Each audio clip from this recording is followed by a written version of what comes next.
कामचोर देवरानी। एक बार की बात है, सुषमा अपने पूरे परिवार के साथ खुशी खुशी मोहन नगर में रहती थी। उसकी 2 बहुएं थी, पल्लवी और शिवानी। एक दिन दोनों बहुएं रसोई में काम कर रही होती है कि तभी उनकी सास सुषमा उन्हें बुलाती है। अरे बहू, जरा इधर तो आना। शिवानी, जरा जाकर देखना सासू माँ क्या कह रही हैं। दीदी आप ही देख लो ना जाकर, आपको भी तो सुनाई दे रहा है। अरे मैं आटा गूंद रही हूँ ना, तुम चली जाओ। हाँ तो मैं भी तो सब्जी काट रही हूँ ना दीदी। अरे बहू जल्दी आओ। ओह, ये तो जाएगी नहीं, मैं ही जाकर देखती हूँ कि क्या करना है। पल्लवी सुषमा के कमरे में जाती है। जी मम्मी जी, क्या हुआ?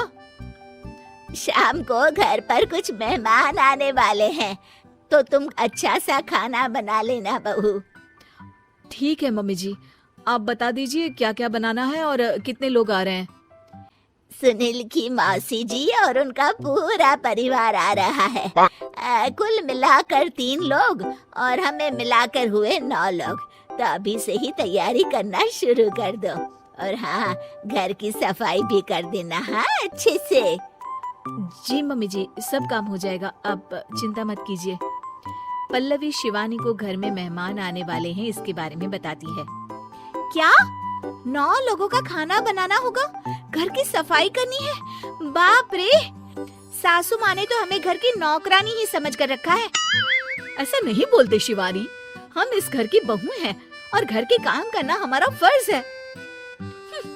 दीदी तो है ही सासू माँ की चमची, जब देखो सासू माँ सासू माँ। मैं तो इतना सारा काम नहीं करने वाली। शिवानी कपड़े लेकर गमला साफ कर रही होती है और चक्कर आने का नाटक करने लगती है। मेरा सर चकरा रहा है। तभी वहाँ पल्लवी और सासू माँ जाते हैं। अरे बहू, क्या हो गया तुम्हें? मम्मी जी, बहुत तेज सर में दर्द हो रहा है। तुम एक काम करो शिवानी, आराम कर लो। नहीं नहीं दीदी, घर में मेहमान आने वाले हैं, मुझे आपकी मदद करनी चाहिए। अरे कोई बात नहीं शिवानी, तुम आराम कर लो, मैं सब काम कर लूंगी। ठीक है दीदी, अगर आप इतना कह रही हैं तो आराम कर लेती हूँ। शिवानी आराम से अपने कमरे में मैगजीन पढ़ रही होती है। इसे कहते हैं आराम की जिंदगी। इतना सारा काम।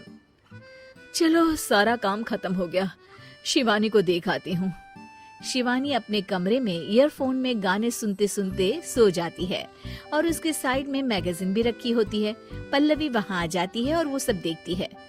ओहो, तो मतलब सब काम चोरी का बहाना था। अभी बताती हूँ इसको। घर का सारा काम मुझे करना पड़ा और ये महारानी यहाँ मैगजीन पढ़ रही है, गाने सुन रही है। पल्लवी रसोई से एक प्लेट और चम्मच लेकर आती है और शिवानी को थाली बजाकर उठाने लगती है। शिवानी अचानक से उठती है। उठ गई महारानी, गाने भी सुन लिए, मैगजीन भी पढ़ ली।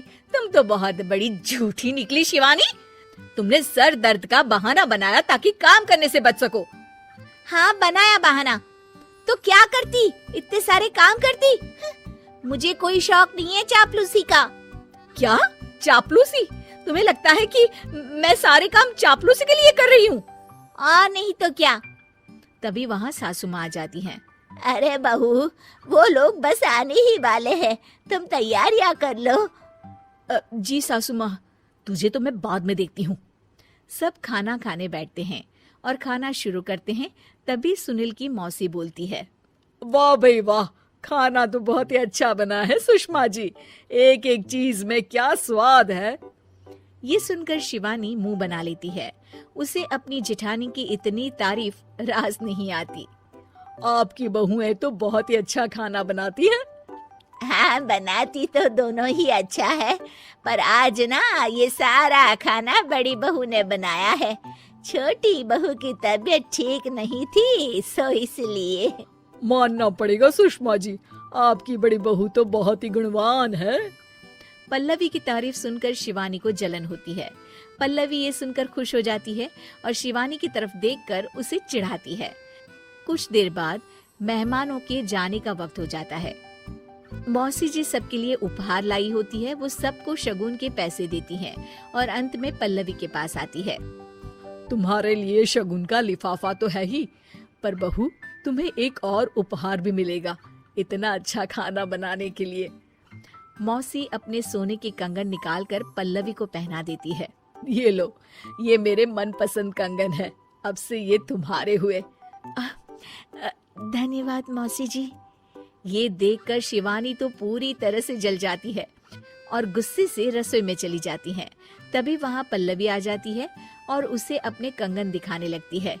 देवरानी जी, अब आपका सर दर्द ठीक तो है ना? मुझे लगता है कि अब सर दर्द शुरू हो गया होगा आपका।